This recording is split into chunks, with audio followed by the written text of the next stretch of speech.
नमस्कार साथियों, फिर से स्वागत है आपका एक और नई वीडियो में। जी हाँ साथियों, वह लाखों कच्चे कर्मचारियों को लेकर वह दोबारा से जो है बड़ी खबर लिया है। यहाँ हरियाणा सरकार ने पीछे से आपने देखा होगा कि 13 तारीख को एक नया लेटर जारी किया था, जिसके अंदर जो वह कच्चे कर्मचारी की जानकारी मांगी गई थी। वह कच्चे कर्मचारियों को वह जिस भी डिपार्टमेंट के अंदर, चाहे अकाउंट से लग रहा हो या IT प्रोफेशनल से लग रहा हो, ग्रुप C, B और D, तो सभी कर्मचारियों की जो डिटेल मांगी थी वो उसके अंदर जो है बड़ा बदलाव करने का काम कर दिया है।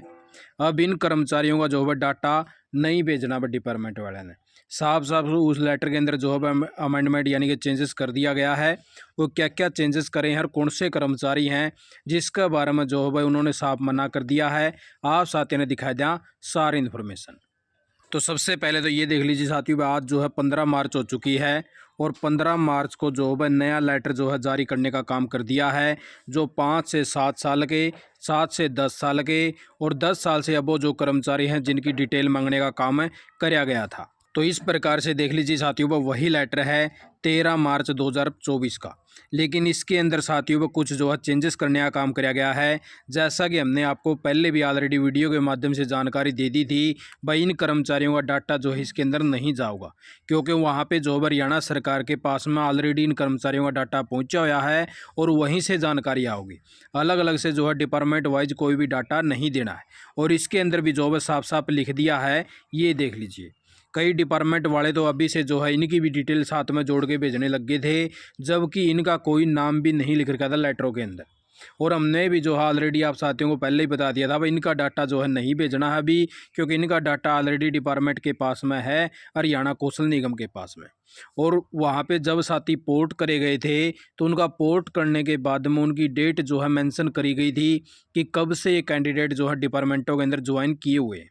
ठीक है, तो उसी प्रकार से जो है इसमें भी साफ साफ लिख दिया है, वह जो भी यह डिटेल भेजें टोन IT पॉलिसी या other than outsourcing policy part 1 या 2, तो इनमें जो हरियाणा कौशल रोजगार निगम की डिटेल छोड़ दी जाए। हरियाणा कौशल रोजगार निगम की डिटेल इसमें ना डाली जाए। ठीक है, जिस भी डिपार्टमेंट में जो भी डाटा मांग रखा है, अब जैसे PhD डिपार्टमेंट का एक लेटर आ चुका था, वो भी आप साथ में दिखाई देंगे। वो उसके अंदर जो है बोला गया था कि हरियाणा कौशल निगम की डिटेल भी जो है इनके अंदर डाल दी जाए। लेकिन अब जो है अपने डिपार्टमेंटों के अंदर आपको बता देना है, वह दोबारा से लेटर आ चुका है, हरियाणा कौशल निगम की डिटेल नहीं देनी है। और यहाँ पे भी इन्फॉर्मेशन इन्होंने साफ साफ लिख दी है, वह जो भी कॉन्ट्रेक्चुअल एम्प्लॉय जो एंगेज करे गए हैं या पोर्ट करे गए हैं हरियाणा कौशल रोजगार निगम के जरिए, वो जो है डायरेक्टली हरियाणा कौशल रोजगार निगम से डाटा मांगा गया है, डिपार्टमेंट वालों को नहीं देना है। यो जो लेटर आपको टेलीग्राम में भी दे दूंगा और अपने अपने डिपार्टमेंट वाइज आप साथियों को बताया भी देना है भाई इस प्रकार से हमारा डिटेल जो है ना भेजी जाए, क्योंकि इसके लिए जो है साफ साफ इन्होंने मना कर दिया है।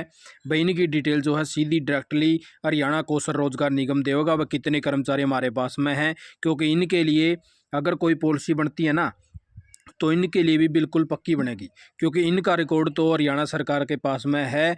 और इनका जो ये पार्ट 1 पार्ट 2 है, जो यानी कि यहाँ पे लगे हुए हैं वह आउटसोर्सिंग जैसे ठेकेदारी प्रथा से लगे हुए हैं, इनके भी सिर्फ नंबर मांगे हैं। वह 40 कर्मचारी हैं या 50 कर्मचारी हैं।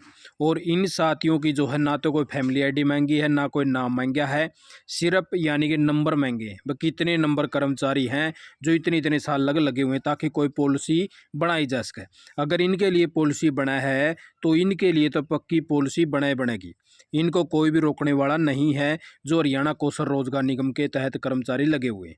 ठीक है, अगर इनके लिए कोई भी पॉलिसी बनती है, चाहे किसी ने 1 साल हो गया हो या 2 साल या 3 साल या 5 साल, इनके लिए अलग से पॉलिसी बनाई जाएगी, क्योंकि इनका रिकॉर्ड जो हरियाणा सरकार के पास में ऑलरेडी पहुंचा हुआ है। और ये जो डाटा है भाई हरियाणा कौशल रोजगार निगम डायरेक्टली हरियाणा सरकार को देगा कि इतने कर्मचारी मेरे पास में हैं। तो आप साथ लगे यही ताज़ा जानकारी लेके आए थे, क्योंकि साथी जो कन्फ्यूजन में हो रहे थे, डिपार्टमेंट भी कन्फ्यूजन में हो रहे थे कि किसका किसका डाटा जो इसमें भेजना है, करने वाले आएंगे या नहीं आएंगे। और PhD डिपार्टमेंट वाले ने तो लिख दिया था कि तो उनकी जो डिटेल मांग रखी है IT प्रोफेशनल वाले की, इसके अंदर हरियाणा कौशल की भी दी जावे, लेकिन इसके अंदर साफ साफ मना कर दिया भाई इनकी डिटेल ना दी जावे। तो इस प्रकार से देख लीजिए साथियों, इस लेटर के अंदर जो साफ साफ लिख रखा है पीएचडी डिपार्टमेंट का लेटर था। इन्होंने कहा है कि जो भी यानी कि जो थर्ड कैटेगरी दी गई है ऑटो आईटी पॉलिसी वाले की, इसके अंदर हरियाणा कौशल रोजगार निगम की मैन पावर को भी डाला जाए। तो भाई इस प्रकार से जो है अपने अपने डिपार्टमेंट के अंदर बता देना है। भाई नया लेटर आ चुका है, अब उसके अकॉर्डिंग जो है इन्फॉर्मेशन देनी है। आप साथ वीडियो देखिए, आपका बहुत बहुत धन्यवाद। जय हिंद, जय भारत, जय हरियाणा।